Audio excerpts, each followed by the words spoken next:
Oi, gente, tudo bem? Eu sou a Ana Júlia. E eu sou a Rosiane. Nós somos alunos do segundo Serviços Jurídicos da ETEC Rodrigues de Abreu. E a gente vai apresentar hoje o tema Violência contra a Mulher com o professor Vinícius Carvalho. Olá, obrigado pelo convite, é um prazer estar aqui com vocês, meninas. Prazer é nosso, professor. Bom, professor, fala um pouco sobre sua trajetória. Bom, eu atuo como advogado, eu tenho formação como psicólogo, tenho mestrado em Psicologia, Desenvolvimento e Aprendizagem, e a minha atuação com a área específica da violência contra a mulher acontece por uma via indireta. A minha área de especialização dentro do direito é na área da família e sucessões. Então, eu trabalho muito com divórcio, disputa de guarda, partilha de bens. Ninguém contratou advogado quando o negócio está legal, tá? Quando chega pra mim é porque o bicho já pegou fogo. Então, por vezes acaba acontecendo de ter uma questão de violência doméstica por trás. Então, às vezes você está num processo de divórcio, vem a denúncia por violência doméstica.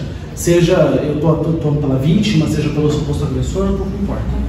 Então, eu acabo tendo essa vivência por conta disso. Eu não sou militante dos direitos humanos da mulher, como muitos colegas que participam do grupo da OAB junto comigo são, que tem um trabalho, inclusive, maravilhoso e absolutamente necessário, porém, eu tenho bastante vivência na área para ser bem direto.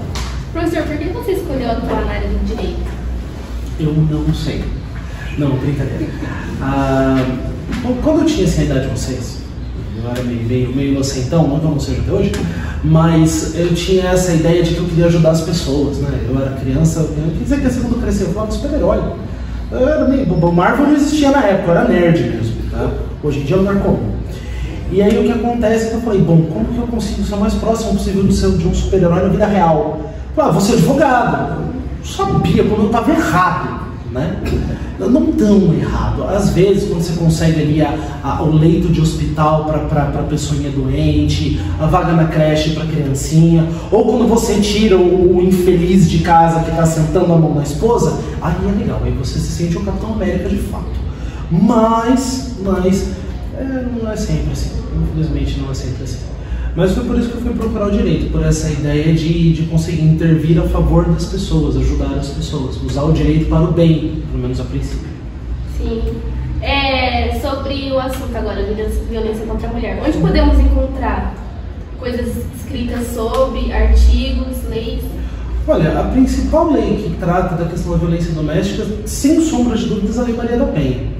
A Constituição Federal foi a base, ela traz a igualdade entre gêneros, lá no caput do artigo 5º, né, homens e mulheres são iguais perante a lei, desculpa, artigo 5º, parágrafo inciso 1º, homens e mulheres são iguais perante a lei, nos termos dessa Constituição, porém, a Constituição é de 88. E o que acontece foi que o Brasil assinou um tratado internacional, eu não vou lembrar o nome do tratado de cabeça, mas o fato é que o Brasil assinou esse tratado, se comprometendo a criar uma legislação protetiva para as mulheres, haja vista que a questão da violência doméstica estava num movimento crescente. E o Brasil, sendo o Brasil, não fez nada. Até que veio essa cidadã, chamada Maria da Penha, que tinha um relacionamento absolutamente abusivo. Se não me falha a memória, ela chegou a ser eletrocutada pelo marido, numa certa ocasião. E ela pediu socorro, ela lavrou boletim de ocorrência, ela entrou com ação e a justiça negou socorro para ela. E aí, pouco tempo depois, o marido tentou matar ela, deu um tiro nela, ela ficou paraplégica. E aí ela procurou órgãos de proteção à mulher, eles levaram essa denúncia para a ONU, pontuando que o Brasil tinha essa obrigação de ter essa legislação protetiva. E aí a ONU virou para o Brasil e falou o seguinte, galera, ou vocês vão fazer a lei, ou a gente vai aplicar sanção internacional em cima de vocês. Aí o Congresso se mexeu. E aí saiu a lei que foi batizada com o nome dessa mulher, que além de vítima, foi o grande rosto do movimento, que é a Maria da Penha. Então essa legislação é o que traz dentro do direito a definição do que é violência doméstica, das formas de violência doméstica, do crime de violência doméstica e das medidas de proteção, enfrentamento e prevenção da violência doméstica. E essa lei não foi criada faz muito tempo, né? 2006, se não me engano. É muito recente ela. Não vou lembrar o número dela de cabeça, mas se eu não me engano, ou 2005 ou 2006, acho que 2006. Muito recente porque é um assunto muito delicado e eu acho que deveria ser um pouco, sabe, eles deveriam ter ido atrás de ter essa ajuda com a mulher contra a violência. Não, sem dúvida.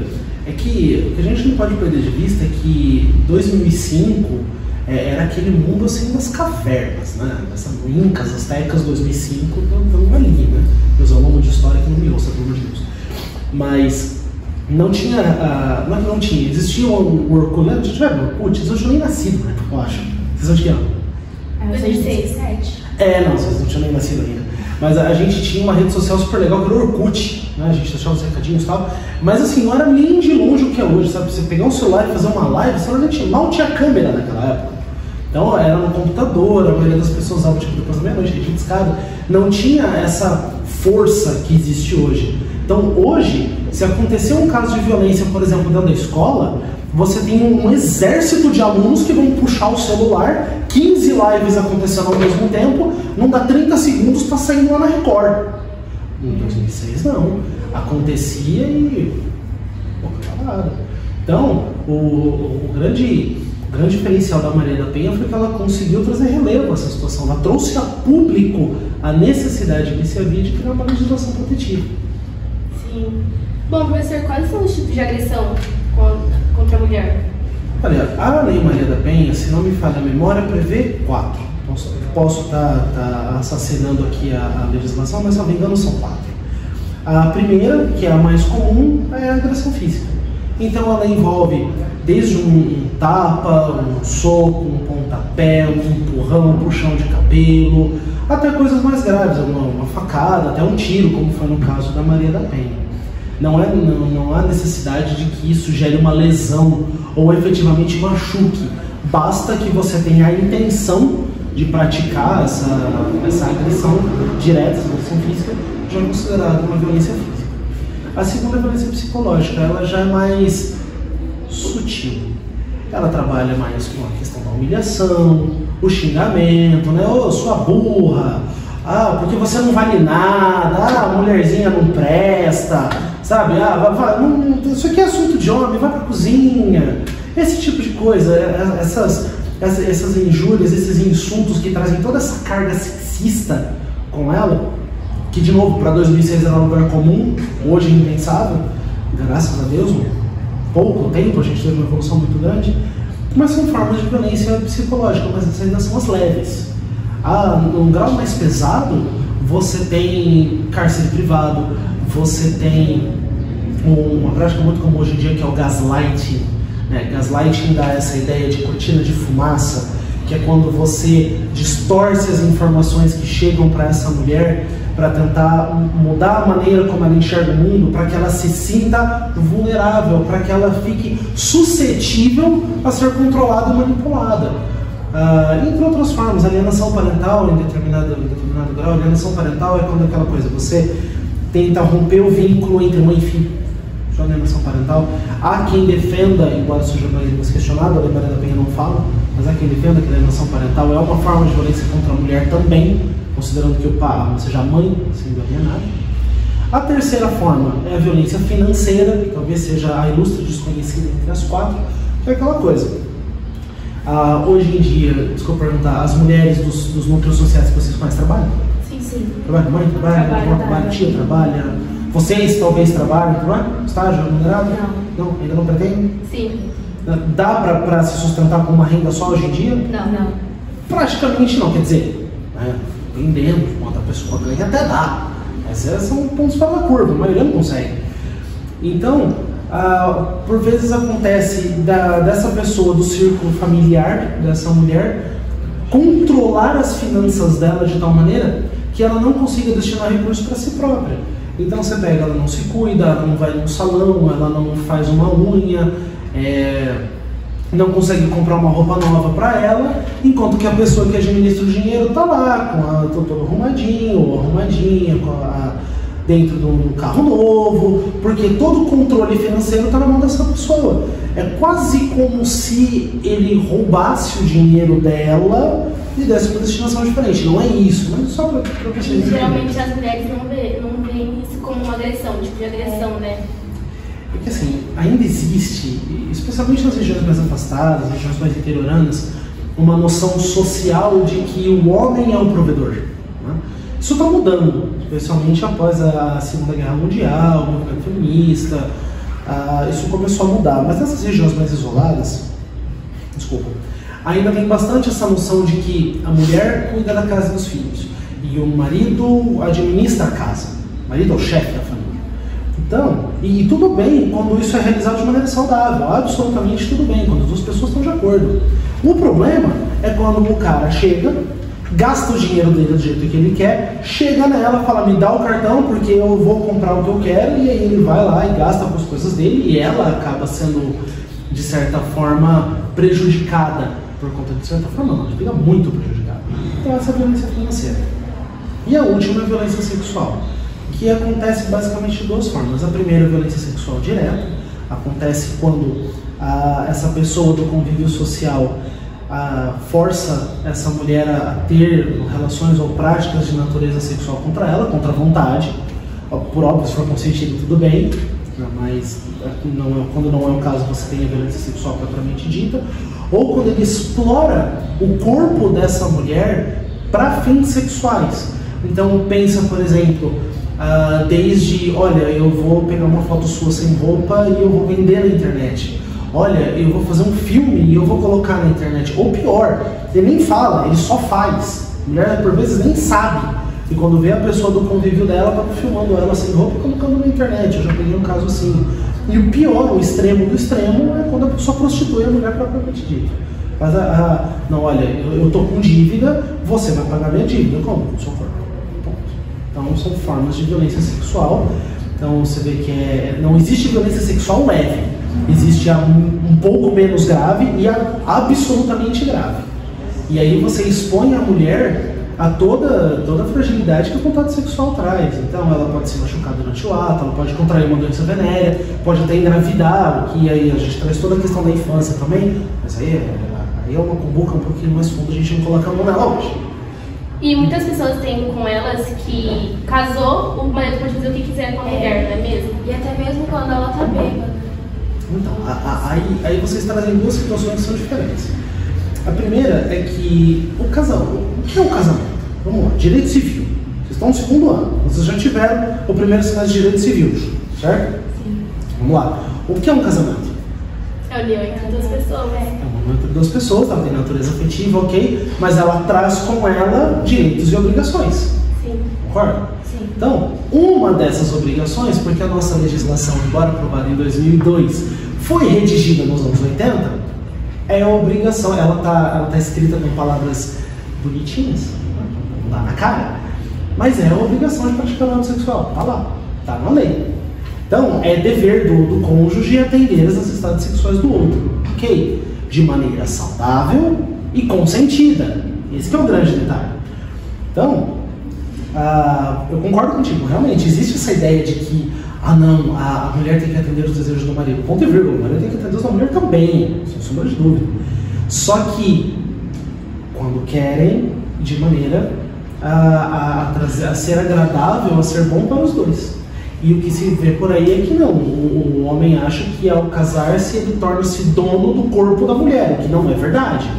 Né? Como todo acerto de vontades, ela está lá por vontade própria. Divórcio hoje é absolutamente permitido. Não era até 50 anos atrás. Agora já. Agora trazemos a sua questão. Você falou de quando ela está bêbada. A regra geral qual que é? Envolver o bêbado é abuso sexual. Por quê? Não tem capacidade de consentir. A pessoa embriagada, a pessoa drogada, a pessoa dormindo, não tem noção do que está acontecendo com ela. Então você não pode dizer que ela tinha conhecimento suficiente para entender o que estava acontecendo e concordar com aquele ato. Mas é marido e mulher. E Daí. Inverte.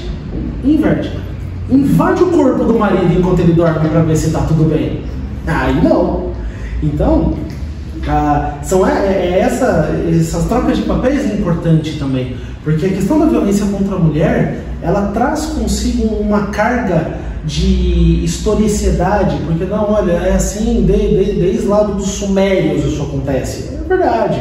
A religião traz algumas situações que a gente também tem que trabalhar, não escolher a religião, eu sou religioso, vocês sabem disso, mas a gente tem que interpretar a religião sem perder de vista o direito. A questão do divórcio, por exemplo, traz isso. A grande maioria das igrejas fala, olha, por favor não divorcie, mas violência doméstica larga esse cara. Por quê? É mais importante você cuidar da vítima de violência doméstica do que você se ater a um princípio de não se divorciar. Em qualquer contexto, você tem que ter em mente esse princípio do machismo social, da violência contra a mulher. Claro, está melhorando e melhorando muito. Tem gente que exagera, tem gente que vai a alguns extremos e fala, cara, você está perdendo o bom senso. Mas não dá para negar que existe. Não dá para negar. Pessoas do convívio de vocês, as mais antigas, provavelmente viveram essa época em que o nosso Código Civil, que é de 1916, dizia com todas as letras: o homem é o chefe da família. Ponto final. O Código de 1916 está lá. É só abrir, tá na internet, abre e olha. Ou então dizia o seguinte, que a mulher, isso até 77, a mulher aos 21 anos atingia a maioridade plena, dona do próprio nariz, até casar. Quando ela casava, ela perdia parte da capacidade civil e ela precisava que o marido estivesse junto. Então faz um tempo, tá na lei. Você vê isso, mudou em 77, de novo, 50 anos. Não, pouco antes de 77, desculpa. Foi com o Estatuto da Mulher Casada. Porque o casamento mudava a situação dos direitos da mulher. O que hoje, graças ao bom Deus, não é mais verdade. O direito da mulher nasce com ela e morre com ela e não muda durante a vida. Então, houve progresso. Mas ainda tem um caminho bastante longo para criar. Professor, por exemplo, a mulher foi abrir ocorrência contra o agressor. Ele vai preso na hora ou tem várias etapas? Tipo, como que fala? Aquele que não pode chegar perto dela? A medida protetiva. A medida protetiva. Eles só abrem ou... Você conhece o Capitão América? Isso. O que o Capitão América carrega? Um escudo. Um escudo? Não. Um escudo? Correto? Um escudo. Ai. Um escudo. Não, Thor é um martelo. Não é um rolê. Um escudo. Para que serve um escudo? Para se defender. Para se defender, correto. Então, a Lei Maria da Penha foi criada como um escudo. Olha, mulher cujos direitos estão sendo violados, aqui está o seu escudo. Só que algumas decidiram virar a Capitã América e bater no escudo com as pessoas. Eu já peguei mais de um caso em que a pessoa invocou o sistema protetivo, ou seja, lavrou a ocorrência, dizendo, olha, fui vítima de violência doméstica, pede a medida protetiva. Não era verdade. Ela fez isso para prejudicar o cara. Não, é você pegar o escudo e bater na pessoa com ele. Não é essa a ideia. Você cria um desequilíbrio. Quando você dá poder para alguém, e a Lei Maria da Penha, sem sombra de dúvida, empodera a mulher, esse empoderamento tem que acontecer de maneira a equilibrar. E o que acontece é que algumas pessoas tiram proveito disso e desequilibram a relação. Não vou entrar no mérito se é certo ou errado, justo, moral e moral. Fato que acontece. Então, você simplesmente falar, fiz a denúncia e o cara vai preso, é poder demais. É poder demais. É você tirar o escudo e dar 1,40 na mão da pessoa. Concorda comigo? Verdade. Né? E outra, nós não podemos esquecer lá do artigo 5º Louis Vuitton, sabe, o LV, que é o 55, aos litigantes em processo judicial ou administrativo e aos acusados em geral, são assegurados o contraditório e a ampla defesa. Então você não pode simplesmente prender a pessoa porque a mulher chegou e falou da palavra dela e mais nada, que aconteceu uma violência doméstica. Claro, a moça chegou arrebentada, né? Tá com o olho roxo, tá machucada, tá hospitalizada às vezes. Isso é uma situação, beleza? Agora, a palavra dela, você olha, a pessoa está maquiada, arrumadinha, tá? Foi na delegacia como se estivesse indo assim pra balada. Peraí, vamos entender melhor o que está acontecendo. Há casos, flagrante, por exemplo. Não é incomum que os vizinhos escutem a mulher pedindo socorro, chamem a polícia, aí sim o cara vai preso direto. Flagrante. É diferente. Então essa é a situação número 1. E a situação número 2? A medida protetiva às vezes sai na hora, mas a medida protetiva, no nome, ela protege, ela não ataca. Então eu não estou pegando o cara e prendendo ele, eu estou falando, aqui você não entra. É bem diferente. Ao invés de eu trancar o cara para dentro, eu tranco ele para fora. E aí, não, beleza, chega o oficial de justiça com o mandado, ó, senhor fulano, o senhor está sendo intimado do deferimento de uma ordem protetiva em favor da sua esposa. O que ele vai fazer? Perfeitamente, eu vou ali pegar minhas roupas, né, vou pegar meus pertences de uso pessoal, tô saindo. Acabou. Violou o direito do cara?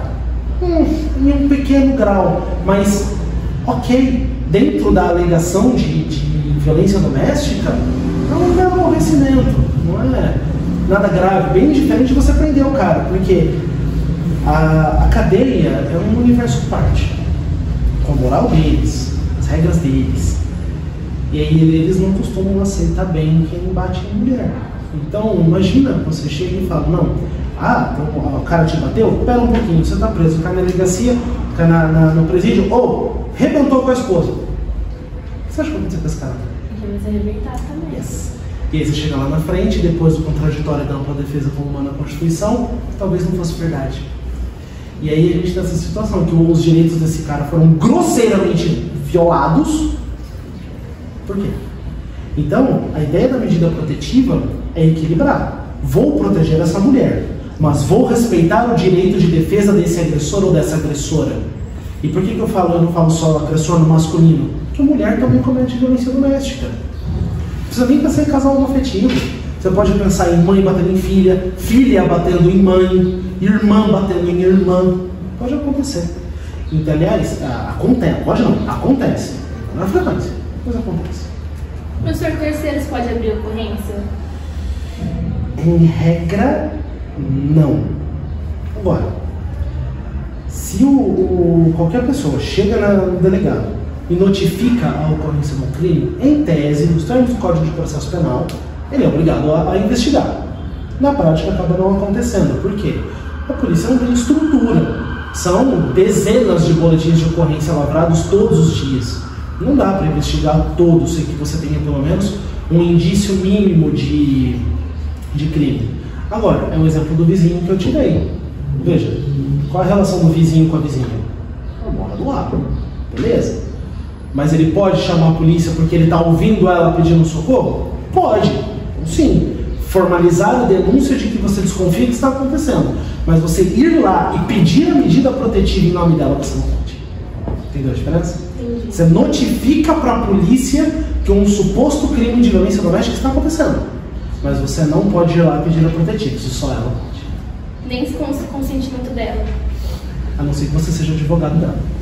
Nem tipo se tiver provas que dão. Não, porque quem garante que essa mulher quer essa medida protetiva? E aí a gente cai na seguinte situação. Por que a violência doméstica acontece?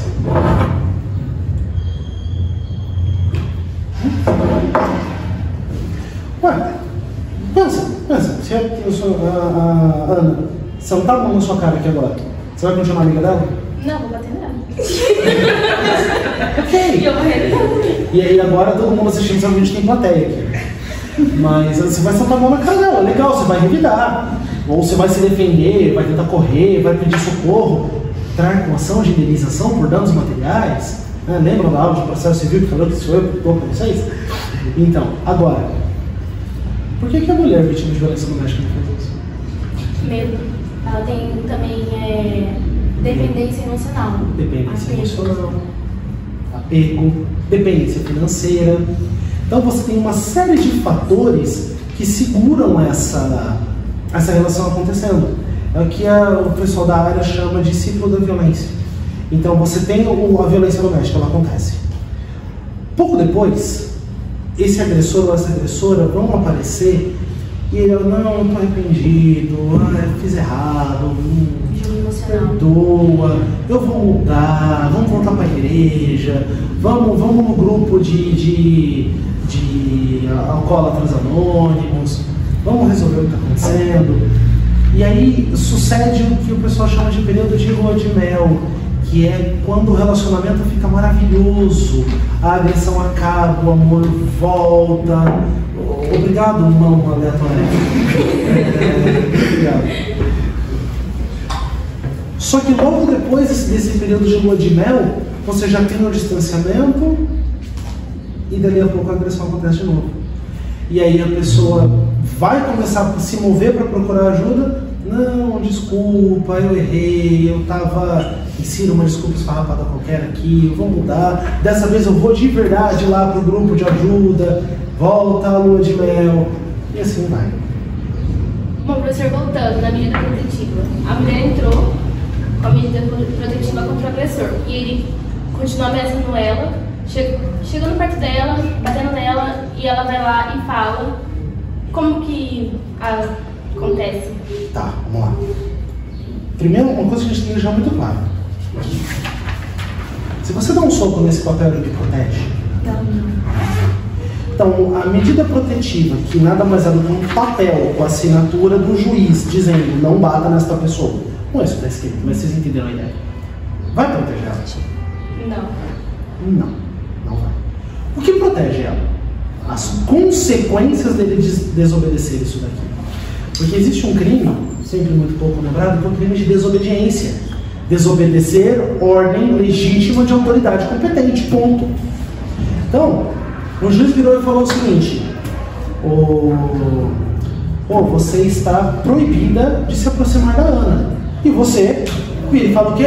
Quem você acha que você é, o capa preta? Você não manda em mim? E você vai lá e chega perto dela, você começa a cutucar ela. Olha só, eu encosto nela, e aí? E sabe o que vai acontecer com você? Um pessoalzinho fardado vai te abordar e fala: olha, dona, a senhora tem aqui um mandado de prisão contra a senhora por crime de desobediência, a senhora está presa, né? Então é isso que mantém esse agressor em xeque. É o medo da consequência. Agora, para alguns, dane-se. É que nem pensão alimentícia. Tem gente que fala: eu vou preso, mas eu não dou um centavo para cada cidadão. Pode acontecer. Então, vamos supor que acontece? O cara quebrou a protetiva. Eu tive um caso recente no escritório. A mãe tinha a protetiva, ela foi buscar a criança na escola e de repente brota o pai, que ela tinha protetiva contra ele. O que ela fez? Chamou a polícia. Correu para dentro da escola, se escondeu, chamou a polícia. A polícia chegou e o amigão foi dar um passeio de camburão. Simples assim. Então, existe hoje inclusive um aplicativo, se não estou errado, é SOS Mulher. Não tenho certeza se é esse o nome, mas é algo nessa linha. Que é um botão de pânico. Você abriu o aplicativo, é um botão vermelho grandão assim. Aí a mulher aperta o botão, todos os efeitos não aconteceu nada. A polícia já fica sabendo, o celular já mandou a localização dela, a polícia já vem na direção. Porque isso notifica a autoridade policial de que foi denunciada uma quebra de medida protetiva. Está funcionando super bem, mas o acesso é restrito. Só tem a login e senha para esse aplicativo. Porque ele ainda está em fase de teste, né? Algumas mulheres que já têm a protetiva concedida. Então, não, vocês não vão conseguir baixar o aplicativo, nem adianta. Bom, professor, eu também fazer essa pergunta. Pessoas que nasceram homens e se identificam como mulheres, a Lei Maria da Penha aplica-se para eles? Você gosta de jogar na berlinda, né, filha? Ai, Deus do céu, eu lavei a berlinda. Vamos lá. O que acontece é o seguinte. Pode ser uma pergunta idiota, mas o que é uma mulher? Uma mulher... Em 2006, quando a Lei Maria da Penha foi aprovada, era óbvio, né? Quem tem cromossomo X, cromossomo X. É o homem que tem XY. Acabou? Claro, na aula de biologia tem variações, né? N variações. Mas, em regra, a gente não tem muita dúvida, né? Agora a gente tem dúvida. E a lei não está amparada, não está aparelhada para isso.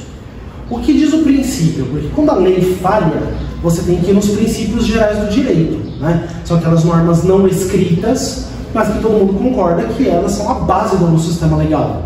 E ela vai dizer o seguinte: medidas protetivas, normas protetivas, você interpreta ampliativamente. Normas restritivas, normas que limitam direitos, você interpreta restritivamente. Então, o que protege você aumenta, O que limita você, reduz. Então, na dúvida, você nasceu mulher, você se identifica como homem, tá bom, mas você tem o corpo de mulher, tem fisiologia de mulher, então você tem as vulnerabilidades físicas de uma mulher frente a um homem, tem, é problema da frente proteger. Bom, a gente está falando aí do homem trans. Agora, muda. Não, eu nasci homem, mas eu me identifico como mulher. Então você é uma mulher trans. Entendeu? Você tem as vulnerabilidades psíquicas de uma mulher? Tem. Você tem a fragilidade emocional da mulher? Tem. Aplica a medida protetiva. Bom, não que mulheres tenham uma mente fraca, muito pelo contrário, são ridiculamente resilientes. Porém, são histórica e culturalmente suscetíveis a certas agressões emocionais ou psicológicas, como a gente falou agora de pouquinho. Então, são essas vulnerabilidades tradicionalmente exploradas. Tradicionalmente, a mulher acaba sendo um pouco mais insegura, tem alguns pontos fracos em relação à autoestima. Não todas, não estou generalizando, só que a maioria tem.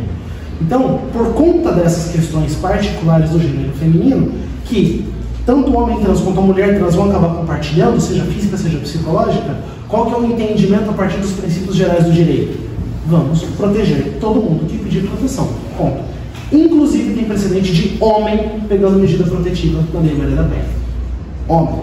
Homem, cisgênero, heterossexual, medida protetiva. Por quê? Sofrer violência emocional da mulher, praticada pela esposa, sofrer violência financeira praticada contra a esposa, sofrer violência física praticada contra a esposa, que era maior e mais forte do que ele. Vou com a Lei Maria da Penha. Então assim, qual é o objetivo? Qual que é a mens legis, né? A ideia do legislador? Não é proteger? Sim. Vamos proteger, ponto. Eu penso que é magistral você ter uma lei que proteja a mulher vítima de violência doméstica. Eu acho que é uma tremenda burrice você limitar ela, a mulher em todos os casos, ponto. Notadamente criança. Eu já tive no escritório casos em que 2 crianças vítimas de abuso sexual, as 2 com 4 anos, os 2 praticados pelo pai. A menina conseguiu proteção pela Lei Maria da Penha. O menino, não. Qual é a diferença? Sério, então, psicologicamente falando, fisicamente falando, o menino é pouca coisa mais forte do que a menina nessa idade. Vai falar que ele tem mais capacidade de resistir ao abuso sexual praticado por adulto? Claro que não. Só que aí eu tinha que olhar na cara da mãe e falar, então, seu filho não tem como ser protegido nesse contexto. Por quê? Porque ele é menino. Você percebe que não encaixa. Foge do espírito da lei. O espírito da lei vai proteger? Vamos proteger. Não pode. Por quê? Porque se tem esse negócio no meio das pernas, não pode. Ah, por Deus, não existe. Certo? Verdade. Bom, então para finalizar, a gente vai perguntar se tem alguém que quer tirar algum tipo de dúvida com o professor. A Isabela. Vem aqui.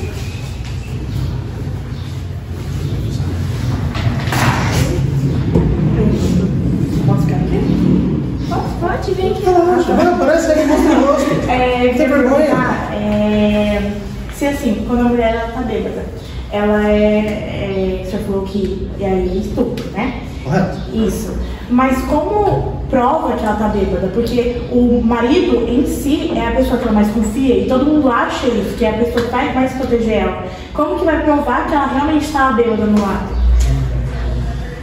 Então, sabe qual é o grande problema de todos os crimes sexuais? Todos, sem exceção, acontece entre 4 paredes, no escuro, sem testemunho. Então, na prática, o que acaba acontecendo? A palavra da vítima tem mais força do que a palavra do agressor. Então, o simples fato de que ela afirmou eu estava bêbada, geralmente é o suficiente. Geralmente. Agora, não, eu quero saber, dá para você fazer uma prova material disso? Dá. Exame de sangue, teste psicológico, bafômetro que o pessoal usa nas blitz de carro. É que vai de quanto tempo ela levou para fazer a denúncia, né? Se ela chegar, porque o crime de estupro prescreve em 16 anos, salvo engano. Menor se não é possível, 16 anos. Então, assim, ela chegar, 10 anos depois e fala, não, porque 10 anos atrás ele fez comigo enquanto eu tava bêbada. Aí é complicado.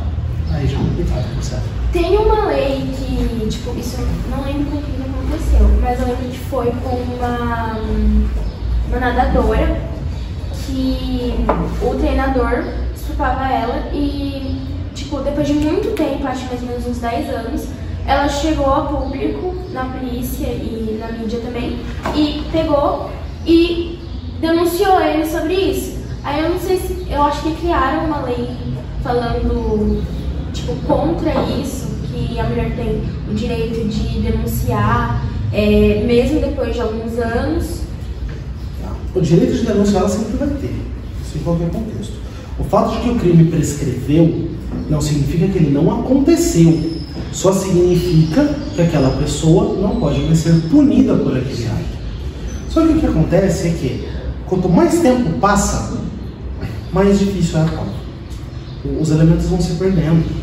E os efeitos desse crime na pessoa, embora um estupro, como você bem colocou, dificilmente seja 100% superado, os efeitos são atenuados, especialmente com acompanhamento psicológico, psiquiátrico adequado. A vítima de estupro consegue se recuperar assim, 99%, bem orientada, é claro. Então, é muito delicada essa situação, porque, então, veja de novo, é sempre esse exercício de fazer a inversão de papéis. Imagina que você, 10 anos no futuro, ele falou que 10 anos atrás você fez tal coisa. Isso. Ou você até pode pensar, não, acho que agora pensando, eu errei grosseiramente, né? Porque vamos pensar, a cultura 10 anos atrás era outra, né? Isso que eu estou falando para vocês, não posso, o marido tem que respeitar a mulher mesmo depois de casado porque ela não é propriedade dele. Hoje, 2023, ok, válido, ninguém questiona. 10 anos atrás, a quantidade de questionadores era maior. 20 anos atrás, então, nem se fala. Então, por vezes, você tem essa pessoa que é um agressor ou uma agressora, pratica violência doméstica, não sabe que está fazendo errado, porque foi criado assim, porque o certo viu o pai e a mãe assim, e a esposa viu o pai e a mãe assim, que viram os avós assim, e os vizinhos assim, e os tios assim. É assim. Veja a Coreia do Norte. 3 gerações depois da dominação, todo mundo acha que é daquele jeito que é o normal, né? Então, às vezes a pessoa nem sabe que o que ela fez é errado. E hoje ela olha e fala, nossa, cara, é errado. E agora eu vou ser punido por isso, por uma coisa que eu não tinha certeza, eu fui criado assim e era normal. Não estou diminuindo, não estou justificando de maneira nenhuma, mas esse cara tem que ter o mesmo tratamento da pessoa que chega hoje, 2023, com toda essa ciência e faz a mesma coisa? Né? O tratamento tem que ser diferente. E outra, não vamos esquecer que os golpistas existem, né? Então chega alguns anos depois, essa pessoa quer prejudicar o outro por qualquer motivo, solta uma denúncia dessa. Em vez de falar ali para a Isabela que a palavra da vítima tem mais força do que a palavra do agressor. Poxa vida, é uma situação quase indefensável. É complicado isso. Ou então, partindo para um lado um pouco menos malicioso, a pessoa adoece, a pessoa começa a ter ali uma esquizofrenia, alguma outra doença psiquiátrica que diminua a lucidez dela, e aí ela faz um relato que não é um relato verdadeiro. Se a gente atribuir força absoluta para o relato dessa pessoa, qual o potencial de estrago que a gente está fazendo? Então, é sempre muito delicado. A denúncia posterior pode acontecer? Pode e deve acontecer, sem sombra de dúvida. Tem que denunciar, porque quanto mais denunciar, mais a gente percebe a dimensão do problema e mais a gente consegue prevenir que outras pessoas sejam vítimas, isso sem sombra de dúvida. Mas a gente tem que ter cuidado na hora de lidar com a denúncia, para não tentar consertar uma injustiça e acabar praticando outra. Sim. Bom, eu acho que é isso. Tem mais alguma dúvida? Não? Então é isso, professor. Obrigado pela sua presença. Obrigado por reservar esse tempo aqui para ajudar a gente no nosso trabalho. Pois é, muito obrigado.